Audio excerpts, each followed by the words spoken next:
ایک چھوٹے سے گاؤں میں ایک غریب خاندان رہتا تھا۔ اس خاندان میں فاطمہ نام کی بہو رہتی تھی۔ وہ بہت سادہ اور نیک دل کی تھی۔ ہر صبح اٹھ کر گھر کی صفائی کرتی، بچوں کو تیار کرتی اور کھانا بناتی۔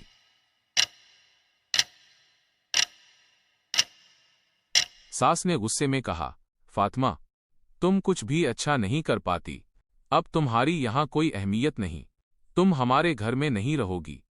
فاطمہ خاموشی سے اپنے کمرے میں چلی گئی۔ اس کا دل دکھا تھا، لیکن اس نے غصہ نہیں کیا۔ اس نے اللہ سے دعا کی، اے اللہ، مجھے صبر اور نیک نیت کا راستہ دکھا، میرے دل کو محبت اور رحمت سے بھر دے۔ چند دنوں بعد گاؤں میں قحط آیا، کھیتوں کی فصل خراب ہو گئی اور گھر میں کھانے کی کمی ہو گئی، لیکن فاطمہ نے ہمت نہیں ہاری۔ اس نے روزانہ پڑھا، اللہ اپنے بندوں کے نیک اعمال کو کبھی ضائع نہیں ہونے دیتا۔ فاطمہ بولی، چاہے ہمارے پاس کم ہے، لیکن جو ہم بانٹیں گے اللہ وہی بڑھائے گا۔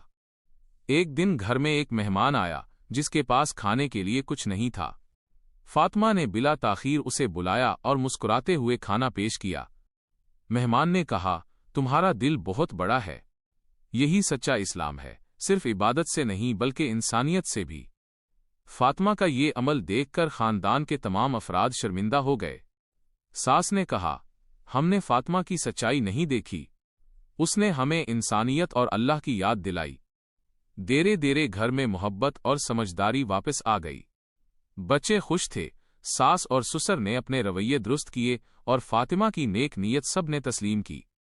انسان کی قدر صرف دولت سے نہیں بلکہ ایمان اور نیک نیت سے ہوتی ہے۔ صبر اور رحمت سے رشتوں میں مٹھاس آتی ہے۔ دوسروں کی مدد کرنا اور مہمان نوازی اسلام کا سب سے بڑا زیور ہے۔ فاطمہ مسکراتے ہوئے بولی، میں نے کبھی ہار نہیں مانی۔ صبر اور رحمت نے ہمارے گھر کو خوشیوں سے بھر دیا۔ اور اس طرح فاطمہ کی نیک نیت صبر سے دامن بھرے فاطمہ نیک دل، قحط میں بھی بانٹا تھا ایثار کا عمل۔ مہماں کو کھانا دیا رب کی رضا کے لیے، انسانیت کا درس دیا ہر کسی کے لیے۔ صبر و رحمت سے دل جیتے گھر میں آئی بہار، فاطمہ کا نیک عمل سب کے لیے مینار۔